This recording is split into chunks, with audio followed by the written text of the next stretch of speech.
Hello parents, this is Dr. Munmun Sahani, consultant neonatologist and pediatrician, Cloud9 Hospital, Gurugram. The topic for today's video would be on breastfeeding, and we will try to cover certain common doubts related to breastfeeding. So what is breastfeeding? So breastfeeding is a complete and the best nutrition that we can give to our babies. It meets the nutritional, psychological as well as the emotional needs of our infant. Talking about the first thing, initiation of breastfeeding and its continuation. So as per the World Health Organization, breastfeeding should be initiated as soon as possible after the birth of the baby, specifically in the first hour of life. It is very important to lay this foundation so that a successful breastfeeding journey can then be formed. The first milk, which is colostrum, is like the first vaccine that we can give to our baby. It is loaded with substances that boost the immune system. As per the WHO, the breastfeeding should be continued exclusively till 6 months, and thereafter complementary food can be introduced and breastfeeding can be continued till 2 years of age. Let us now discuss the benefits of breastfeeding. And breastfeeding is very important for an emotional bond that develops between a mother and her infant.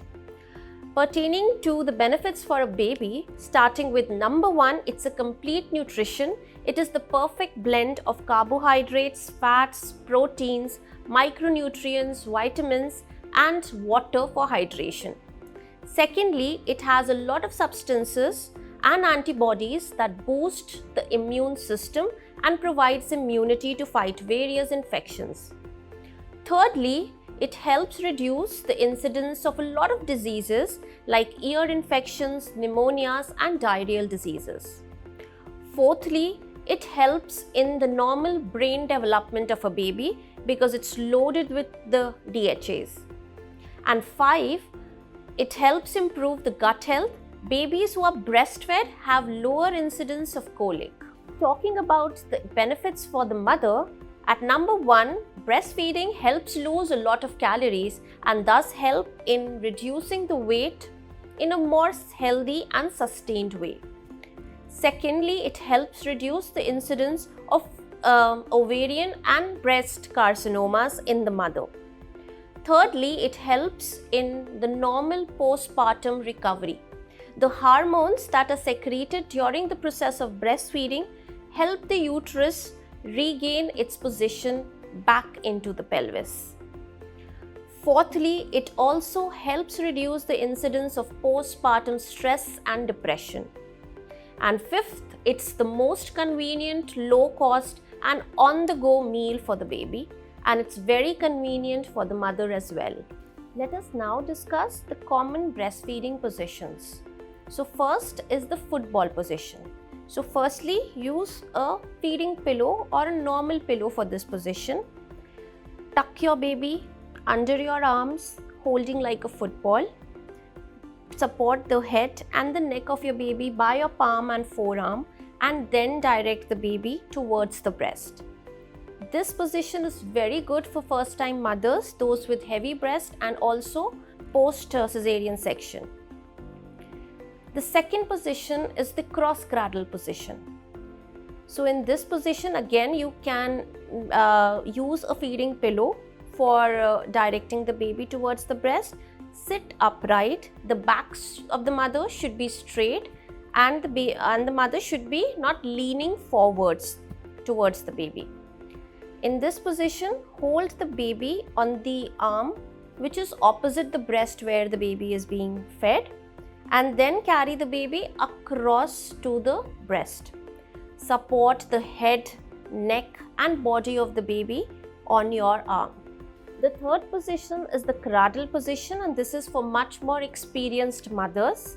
So in this, the baby's head is supported on your elbow, the entire body lying on your forearm, and the buttocks supported by your palm. And then you direct the baby towards your breast. This is better for much older babies and for experienced mothers. And lastly is the side lying position. So the baby and the mother are side lying facing each other, tummy to tummy contact, and this is a very good position for nighttime feeds as well as in the initial few days post LSCS and delivery. Now let us see what are the signs of a good position and a good attachment. So talking about a good position, so there are 4 signs of a good position. Firstly, the baby should be facing the mother so that they have a good eye contact for a good bonding. Secondly, the baby's body should be in close contact and should be touching the mother's tummy.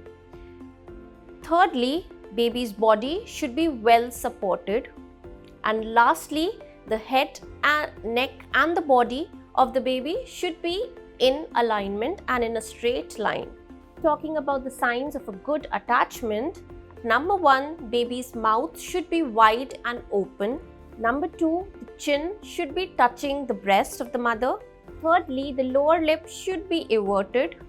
And lastly, the lower areola should be inside the baby's mouth and only the upper areola should be visible. So one question that we are commonly asked in the OPD is, Doctor, is my milk sufficient for my baby? And the answer to this question is just these 5 points. Firstly, the baby should be satisfied and content after a breastfeeding session. The baby should not be irritable or fussy.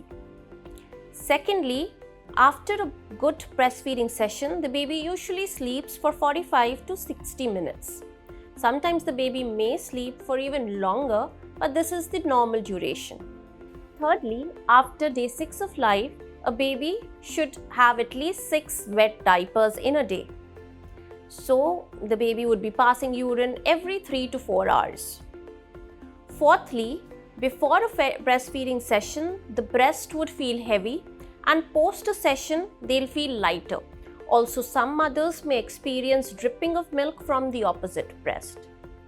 And fifth, on your various OPD visits, the baby will have a consistent weight gain.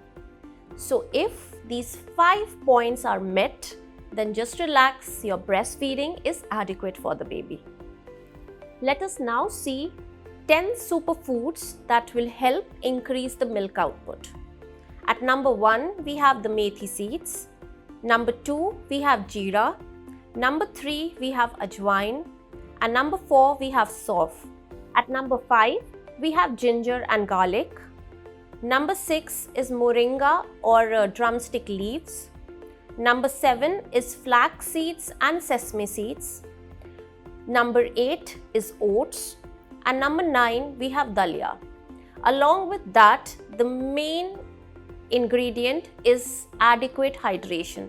So a breastfeeding mother should drink at least 3 to 4 liters of water in a day so that she is well hydrated, because breast milk is 80% water. Along with all of these ingredients, a good skin to skin contact and an emotional bonding with the baby is the key to a very healthy breastfeeding journey. So breastfeeding is a beautiful and emotional journey for both the mother as well as the baby. Just remember, early initiation is the key, and a good and comfortable position can sometimes make all the difference. Though a mother is the core point, but she needs the support of her husband and the family at all given instances. So mummies, embark upon this journey with positivity and perseverance.